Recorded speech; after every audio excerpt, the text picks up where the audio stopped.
കൂട്ടുകാരെ, നമുക്കിന്ന് എം.ടി. വാസുദേവൻ നായരെ കുറിച്ച് പഠിച്ചാലോ? കേരള ഹെമിംഗ്വേ എന്ന് വിശേഷിക്കപ്പെടുന്നു. 1991 മികച്ച മലയാള ചിത്രത്തിനും തിരക്കഥയ്ക്കുമുള്ള ദേശീയ അവാർഡ് നേടിയ കടവ് സംവിധാനം ചെയ്തു. മലയാളത്തിലെ തിരക്കഥയെ ഒരു സാഹിത്യശാഖയായി വികസിപ്പിക്കുന്നതിൽ സുപ്രധാന പങ്ക് വഹിച്ചു.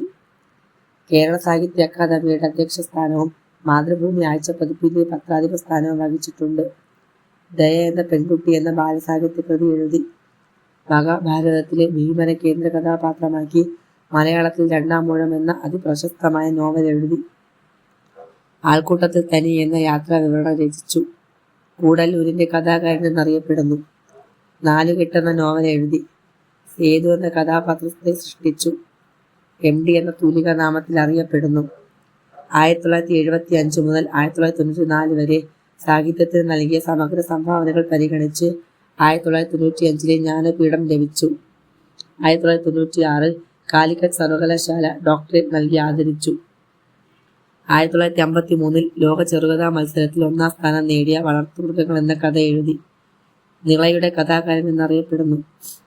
തകരുന്ന സാമൂഹ്യ സ്ഥാപനങ്ങളും വ്യക്തിയുടെ ഏകാന്തതയും പ്രമേയമാക്കിയ മലയാള സാഹിത്യകാരൻ. ഒരു വടക്കൻ വീരഗാഥ, കേരളവർമ്മ പഴശ്ശിരാജ എന്ന ചിത്രങ്ങൾക്ക് തിരക്കഥ എഴുതി.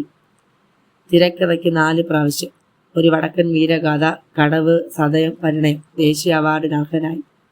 മലയാളത്തിലെ പ്രശസ്തനായ ഒരു സാഹിത്യകാരൻ രചിച്ച ഒരേ ഒരു നാടകത്തിന്റെ പേരാണ് ഗോപുരനടയിൽ. അദ്ദേഹമാണ് എം.ടി. കേന്ദ്ര സാഹിത്യ അക്കാദമി അവാർഡ് 1970 നേടി. കാലം എന്ന നോവലിന്.